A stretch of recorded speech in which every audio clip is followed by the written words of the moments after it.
In the first half of the show, we played you those clips from Cornel West and from CNN, Cornel West and Tavis Smiley advocating for the poor.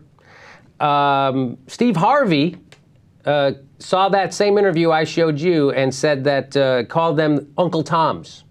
What? Yeah, like the opposite of what, during his syndicated radio show, comedian Steve Harvey called out Cornel West and Tavis Smiley for their poverty bus tour while defending President Barack Obama. So, Steve Harvey, I don't know if you know Steve Harvey, he hosts Family Feud now, and he used to have a show on the whatever, and he used to wear a toupee for 15 years. He's shaved his head now. He has, and so you can take a guy who makes those kind of decisions, that kind of judgment, to wear a toupee for 15 years on television, and now shaves his head, because he's got guts now after it was been made cool for 20 years, after Michael Jordan and Bruce Willis. I just wanted to say that about Steve Harvey. We all know you wore a toupee, and thought I'd make fun of you. All right, can we get back to some more real news? Let's get back to some more real news. Now, I was watching. I just love the fact that those are the guys you call in Uncle Tom. You don't call Clarence Thomas. You don't call Michael Steele. You don't call. Right. Yes, not Michael Steele. Yeah, you don't call. Not Clarence Thomas. That's be the two guys I can think of. Oh, how about the Godfather Pizza guy? Oh, Herman Cain. You don't call him. He's not. No. J.C. Watts. Mm-hmm. No. J.C. Condoleezza Rice. Condoleezza Rice. No, it's Cornel West. Boy, wow. So, okay, let's go to, so now there's a movie called, am I pronouncing it correctly, Restrepo? Yeah. So there was a movie about the Afghan war called Restrepo. Great movie. It's a great movie. Good book. Didn't read the book. I don't read books. Yeah. I read book reviews. And you sound just as smart at parties, and that's all that really counts. So, his name, how do you pronounce his last name? Younger? Sebastian Younger, I believe. Sebastian Younger. Could be wrong. So he did this documentary, won Sundance Film Festival Best Documentary. It lost the Academy Award to The Inside Job. Mm-hmm. And, it's funny, there's no right-wing documentaries that ever get noticed at Sundance. That's because they're liberals. That's right, Jimmy. That's because they're liberals at Sundance, and that's because the Academy Awards are all liberals. Yeah. Okay, so... for some reason, people never vote for Look at My Even Bigger Yacht, the documentary. I can't believe that didn't get the... Yeah, suck the fumes. Yeah. Okay, so Sebastian Younger was being interviewed on CNN about the Afghan war, and I thought a guy who made a movie about the Afghan war and how horrible it was would be all for getting us the hell out of there because he could see the dead end that he is, but I was really surprised that he had these things to say. Why should we be staying in Afghanistan? It's because we left too quickly the first time we were there. I didn't even know we were there the first time. Here's Sebastian. Let's play clip number 1 to explain it to us. I think historically one of the things that we need to remember is that when the United States, walked away from Afghanistan in 1990, of course we supported the Mujahideen as they fought the Soviets during the Cold War. The Soviets pulled out, and we really pulled out almost as quickly. We could have supported Afghan society with schools and bridges and roads and all of the things that... all the things that, we can't afford to do here at home right now. All the things that we should be doing, investing, building roads and bridges and schools and hiring teachers. We're doing the exact opposite. We're firing teachers so we can have this war in Afghanistan. That's right, this war we can't even afford. We have to borrow the money for Afghanistan. But, all the things that we should be doing in Afghanistan, we're not even doing here. But you think we should do them there. That's okay. And he goes on. Let's play clip number 2. And we really pulled out very quickly, and Afghanistan just imploded. And in that chaos, Al Qaeda found a safe haven. So I think we don't want to repeat history. Ultimately, the tracking and killing of Bin Laden. So he says we don't want to repeat history. He says we don't want to repeat history. You mean the history of a foreign country occupying Afghanistan, getting their ass kicked by the people who live there, draining their treasury, dumping trillions of dollars into an endless, winless war, and then leaving, and having it be exactly how it was when you entered? You mean that history? That's not the history he talks about. No, he's saying we don't want to repeat the history of people ever leaving. That's what he's saying. You don't want to repeat the history. Can we go back and play that clip again? Let's play that clip again. All the way through. We'll play it all the way through this time. And we really pulled out very quickly, and the Afghanistan just imploded. And in that chaos, Al Qaeda found a safe haven. So I think we don't want to repeat history. Ultimately, the tracking and killing of bin Laden came from intelligence, some of which was gathered on the ground in Afghanistan. I don't think you can gather that intelligence from a few scattered bases where we have special forces. I mean, you need to be on the ground talking to people. That's not something you're going to do with a very light imprint in Afghanistan. So there you have it. You know, if you want to kill bin Laden, I think you do need substantial forces on the ground. If you want to continue those efforts, I think it's going to take some real presence on the ground of line infantry in bases around the country. Okay, the only thing I would say, and he's right about that, if you want to kill bin Laden, you got to have the people, boots on the ground, to get that intelligence. And but I don't know how long he's been in Afghanistan. We killed bin Laden. That would be the one, that's the one little thing he doesn't tell. We killed bin Laden. And how many other bin Ladens are we creating when we have an inaccurate drone strike that kills a wedding of innocent people? Yes. Yes. You know, it's a complicated issue, and you know, I think it's hard to say you should absolutely do this one thing, you should absolutely do this other thing. We should absolutely get out. But you know, there's negative repercussions to both things, to pulling out and to staying there. And the question is which is more damaging? And my gut is that it tells me that this is just another Vietnam, and that we should just get. We have to get out at. Well, let's play the next clip, which will kind of. Let's play the number 3. I believe the number of children in schools has gone up 7-fold. A third of those are girls, which is an extraordinary change for Afghanistan. There are many areas of Afghanistan, of course, where there's no fighting at all. And I heard that it's one of the fastest growing economies in that part of the world. Of course, in part because there's such a huge infusion of foreign aid. But nevertheless, there are cell phone towers, there are high rises in Jalalabad. I mean, I was in Afghanistan in the 1990s, and it's really a radical transformation of that country, and particularly of the larger cities. All of that will be inherited by the Taliban if the West simply walks away overnight. I don't think that's being contemplated, but if you sort of think in those terms about what our decisions are, everything that the West has built there will basically be inherited by the Taliban if we leave too quickly. Sebastian, you know why everything that we've built there will be inherited by the Taliban? You ready for this? Sit down. I don't know if you know this, because the Taliban live there. They live there. It's their country. So when we leave, all the stuff that we left behind is theirs, because they live there. They're not leaving. We are. Shouldn't the fact that the Arab Spring is happening awaken people to the fact that there's a limit to how much you can shove democracy down people's throats? It's either going to take or it doesn't. And in most cases, it really doesn't. It has to organically happen from inside the population, and it just doesn't seem like it's going to happen there. It's not going to happen there. It hasn't ever happened. There isn't a country there. Yeah. That's not a country. that's land. That's kind of, there's a border. Occupied by warlords. Occupied by different warlords. It's not a real country. And, you know, you say, oh, you know, you don't want to have all that stuff we built, the Taliban will inherit. Yeah, it's their country.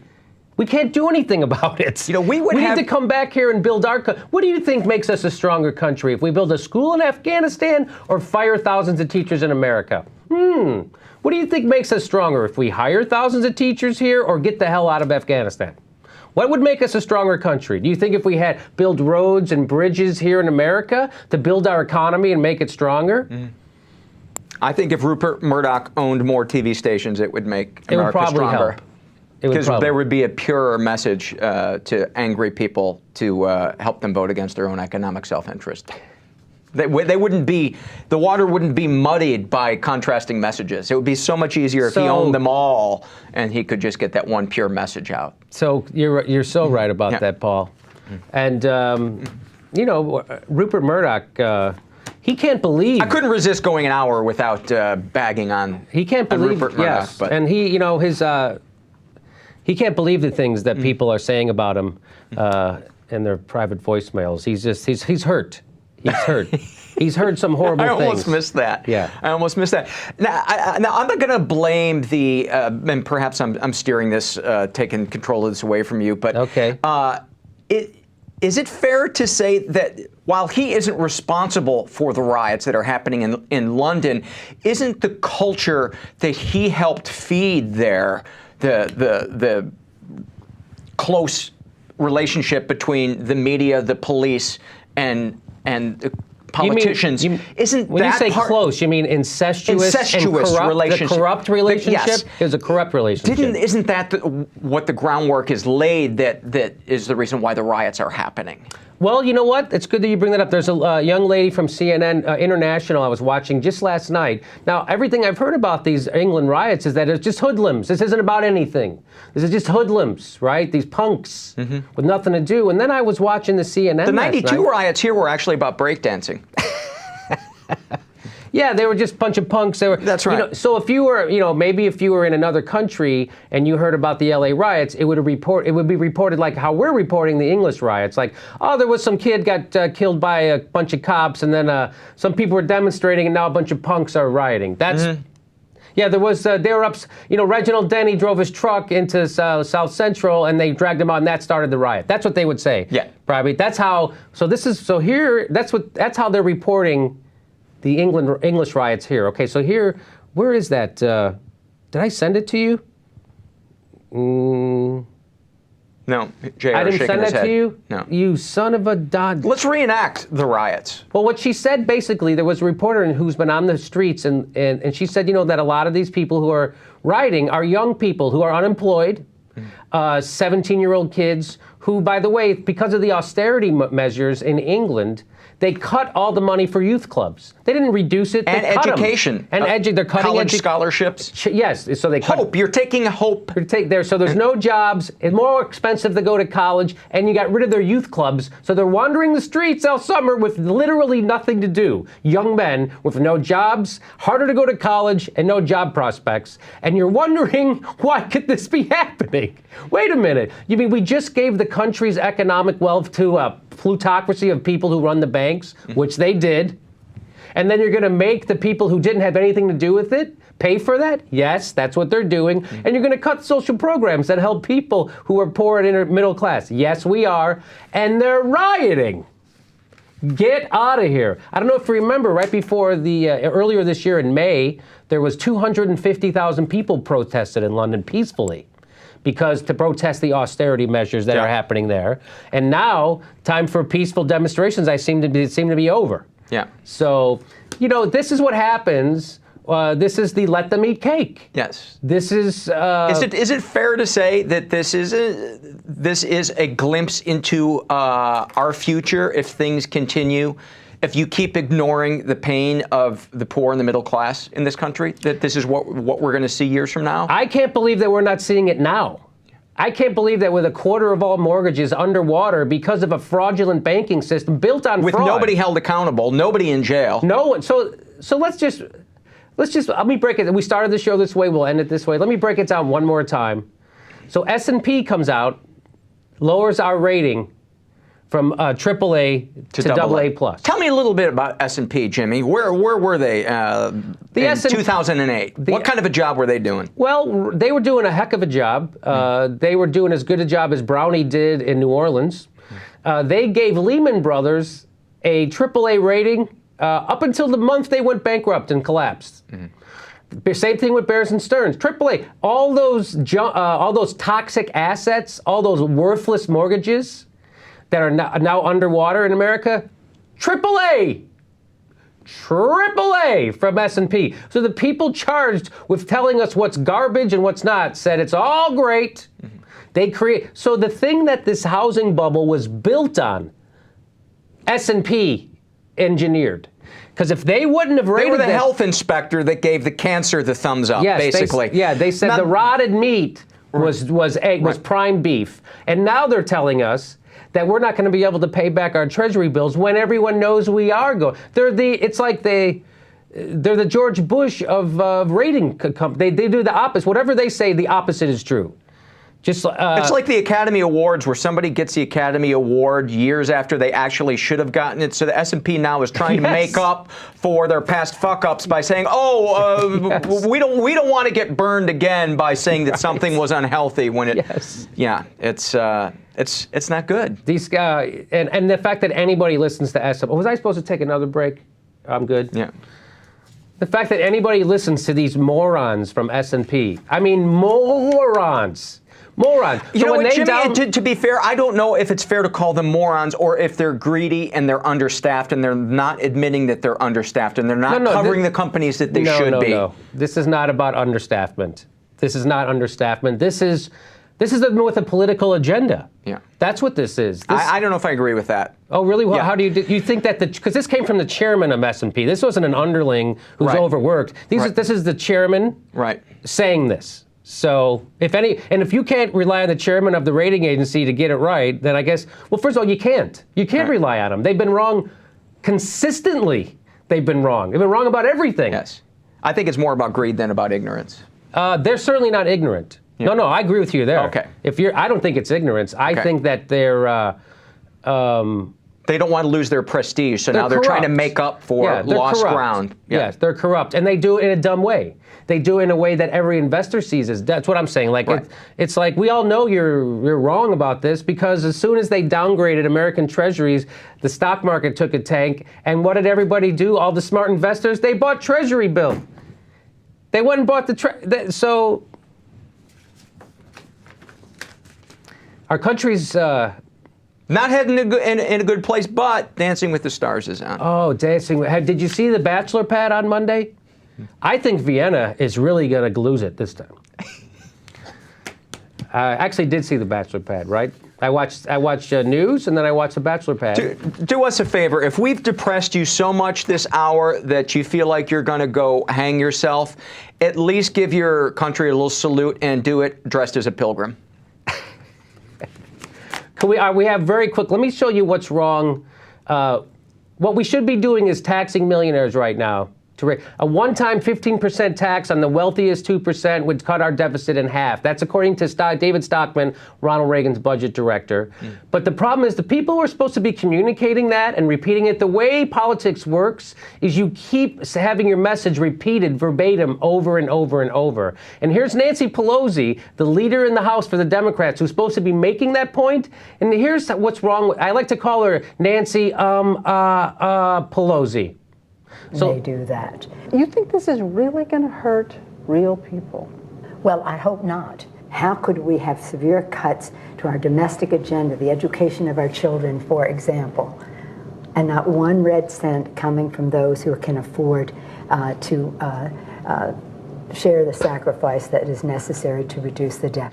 Boom, she's got her message. She's got it. And how could we not ask well, how do I say this without, I don't even know what to, I can't, I don't know what my message is. It's like she's not sure which entree to order. That's the importance that she's giving this. Should I get the hollandaise on the side or should I don't know. How is your salmon? And that's why the Democrats have consistently dropped the ball with protecting the middle class. Even someone who's on the right side of the issue can't get it out of her mouth. And that's where the right, is that the Democrats, for the most part, are pussies who don't know how to fight. Yes, I don't know. I don't like that sexist language, Paul. I don't understand it. All right, I think we've come to the end of the show. I hope it was... was it as depressing for you as it was for me? Well, it's the news, Paul. It is. The news doesn't have to be upbeat. With the news. It shouldn't be. The good news is they won 2 seats in Wisconsin. That's kind of good news. They got 2 of those out. And, although it's being couched as a loss for the Democrats. I'm Jimmy Dore. You can catch me at jimmydorcomedy.com. And this Saturday we're doing a show called Poppin' Politics, which is a comedy show with video, sketch, stand-up. And Paul's going to be there. TV's Frank Conniff. Frank Conniff. From Mystery Science 3000. David Feldman will be there. That's you can go to my website, jimmydorcomedy.com, and click on a link. It's this Saturday. Tickets are only $10. Jimmy, that's ridiculous. It's been called the funniest show in Los Angeles. What a value. By me? What a value that is. Yeah. You'll be there. So Yes. it's going to be a fun, funny show. See you Saturday, Nerd Melt. And you can catch Paul on his podcast, the Mental Illness Happy Hour podcast. And Yeah. The website for that is mentalpod.com. Okay. Thanks for having me sit in. Thanks to everybody here. Thanks to JR, Jesse, everybody for helping me. And for Tom for calling, Cenk for sitting in. I hope you're feeling better. We'll see you next time on The Young Turks. Welcome back to TYT. Anna and JR with you. Here's a story that Jesus cannot wait to do. Okay, Jesus has been bugging about this story since the moment I walked into the office, so I gotta do it. No, I'm just kidding. Gawker released this video of Barney Frank, Representative Barney Frank, while he was talking to Rachel Maddow. Okay, and something disastrous happened in the middle of the interview. Well, it's up for debate as to what exactly happened. We'll see first. I don't know. We have to figure out, all right, what do we do from here? And you're right. We've got to get some jobs. And we have to deal with the debt. And there's one way to do it. We are today spending $140 billion a year, approximately, on Afghanistan and Iraq. Did you guys catch that? One more time. Listen. We have to figure out, all right, what do we do from here? And you're right. We've got to get some jobs. And we have to deal with the debt. We've got to get some jobs. We've got to get some jobs. Okay. So if you guys missed it, he said, we have to figure out what we're doing from here. And he's moving. And, you know, there's maybe a creak in the chair. Maybe it's a leather chair. Right. But there was an audible sound. It was, some are considering a fart. A loud fart. Now, and he even tilted sideways, you know, he may have lifted up a hip, all that, you know, there's the telltale signs. So let's play the next one after that just to see, we just cut at that point to really see if you can tell if that's the way it works out. We have to figure out, all right, what do we do from here? And you're right. We've got to get some jobs. And we have to deal with the debt. We've got to get some jobs. We've got to get some jobs. I love the replay, like the superfluous replay. So the question, did he fart, do you think? I think he farted, and it's poor Barney Frank. You know, everyone. It sucks because he's talking about something so important, and now everyone is distracted. No one's paying attention to what he's saying because he totally does. Well, no. That's the thing. If you look at his facial expression and you look at the way he moves and you hear the sound, it's a fart. There's no denying it. There's a small possibility that it was a leather chair, but here's the thing. Those television studios never have leather chairs, right? They always have like one of these chairs that we're sitting on right now with the cloth. So I guess it's a possibility, but I highly doubt it. He was on a remote. I think he was on a remote location on that. He wasn't like in the studio, but still, why would they have a leather chair on the remote location? Now, this is one of the signs, because I was, you know, I don't want to just say it because I don't have a definitive conclusion to it, but he's rocking a lot at first. And as soon as it lets go, he's chill. He's like, okay, good. Kind of sinks. That's true. That's true. That's true. Oh, I feel There's so bad. so many signs. I mean, we've also, what movie was that? I Love You, Brother, or something. I Love You, Man, right? And when he's showing off the house, and then Paul Rudd doesn't know what's going on, and the guy's talking about how the telltale signs, this guy's trying to make sure his girl's away from him so he can let one go. I mean, it kind of fit in this situation. And you see like the butt turn a little bit. Yeah, You know, like good technique. He hit all the points. And also, let's say he didn't fart, right? Why would he be moving around like that at all? He's just trying to find a comfortable spot in the chair. Maybe his wallet was in the wrong spot, and he's trying to, you know, sometimes your wallet, if you have a lot of stuff in it, you kind of shift. That's true. That's true. Right? Right. I don't know. And this is the thing. It's obviously it's becoming like a big thing. It's a big deal. A lot of people are talking about it.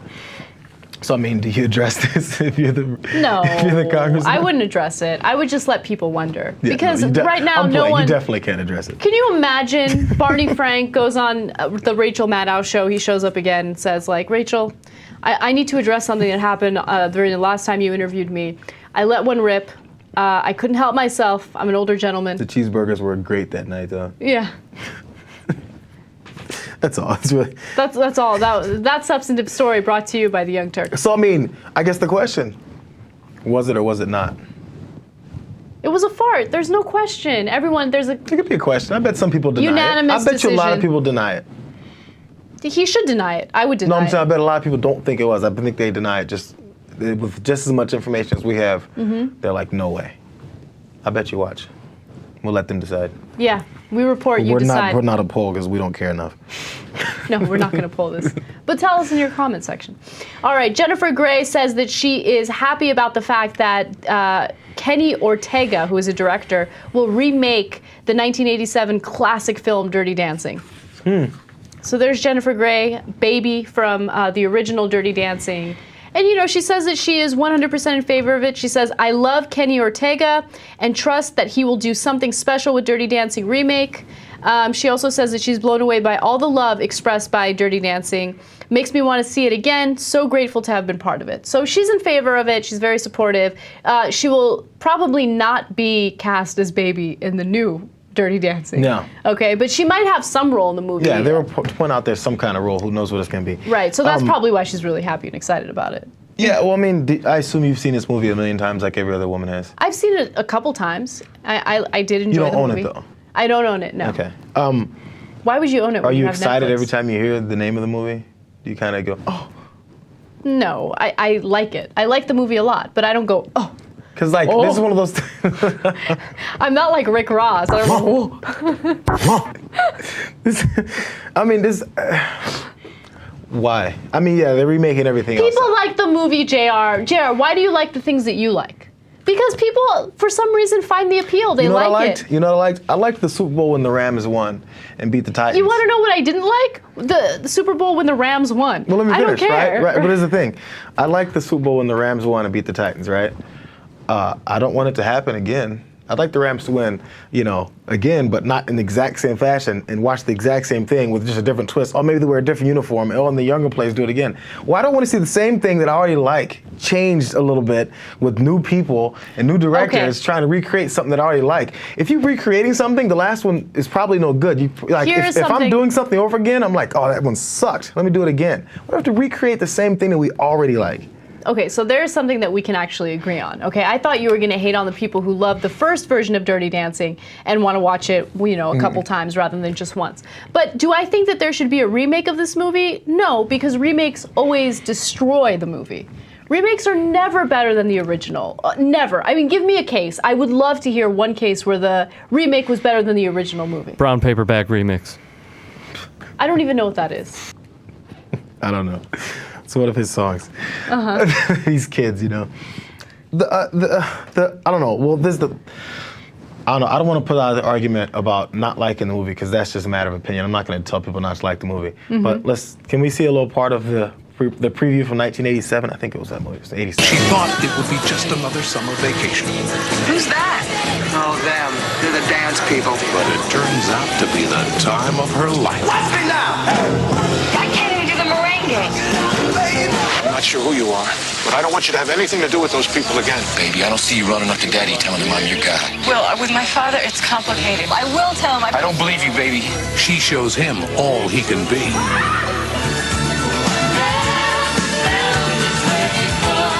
Dirty Dancing, starring Patrick Swayze, Jennifer Grey, and Cynthia Rhodes. Get ready for the time of your life. Yeah, oh my God. Come on, I want to go see that movie again. I do. Look, that movie See what had I'm saying? so I many knew that was gonna great happen. themes. It had so many great themes, okay? It had the theme of the girl who comes from the conservative family. She hasn't... La, la. I hate this song. Okay, I'm not a big fan either. Okay, wrap it up. I have a point to make. Okay, no, I'm just saying, like, she comes from the conservative family, you know, she's been sheltered all her life, she hasn't explored her sexuality yet, and then comes Patrick Swayze. Who doesn't miss Patrick Swayze, by the way? But anyway, here comes the guy who's the rebel, and he kind of opens up her world, you know what I mean? And then she starts to discover something that she never thought that she would discover before. then she teaches- starts living her life. But anyway, that's just one of the themes. Another theme is, here comes the rich girl, and she falls in love with a guy who is not rich, a guy who comes from, you know, poor background, who has to work, and she's exposed to that, and she wants to help. And there was another part of the movie where one of the actresses had to get an abortion, and that was a serious topic. And I thought that it was an interesting way that the movie tackled that topic. So look, there were a lot of themes in that movie that I appreciated and I liked. It wasn't one of these cheesy like romantic comedies that really had no meaning, and it made people like think, oh, I want to have a relationship like this. One of those movies where you walk out of the theater and you start thinking to yourself like, oh, I wish my boyfriend were like that. It's not like that. It actually has real themes in it, and I love that. If you don't like Dirty Dancing, fine, okay? But don't hate on people who do like that movie. I didn't do it. And I don't want to see it remade. I don't. Okay, because then like what the director that she's praising is the High School Musical director. Yeah, so, which is disastrous. But the thing is, everybody loves High School Musical. Everyone is 12. I don't really know why, but they do. But I mean, it's now the one argument. I know I brought up the argument against remaking things, but it's because kids that are 12 now don't know anything about Dirty Dancing. But we got these things called DVDs and DVD players. You can watch those old movies. You got Netflix. How did he get that? Netflix.com/TYT. Oh, and okay, and then I'm sorry. There's a dance theme for these movies because by the way, they're also going to redo Footloose. Mm-hmm. Can I show one reason why they shouldn't do that? I thought this was a party. Let's dance!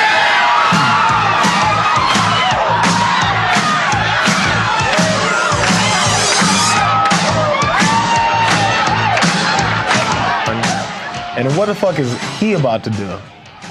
What? That's his date. He just so watch him do this. Come on, dude. Come on, man. What are they gonna do with that? Are they gonna recreate that?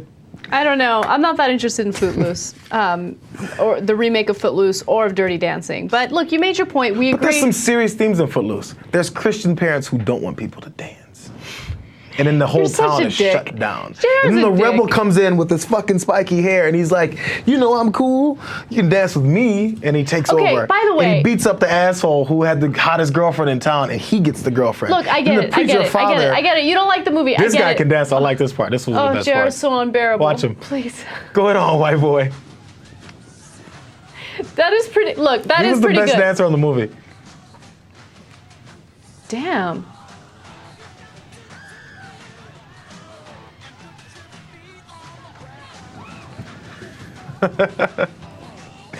He was pretty good, man. Are you done? I think so. I don't know yet. But that girl, when that last guy was dancing, she was very excited. Take everything JR says about movies with a grain of salt. This is the guy who avoids going to the movie theaters at all costs because he hates going to the movies. So he's just anti-movie, okay? He's anti-movie. He's even anti-what the flick, okay? That's some internal drums.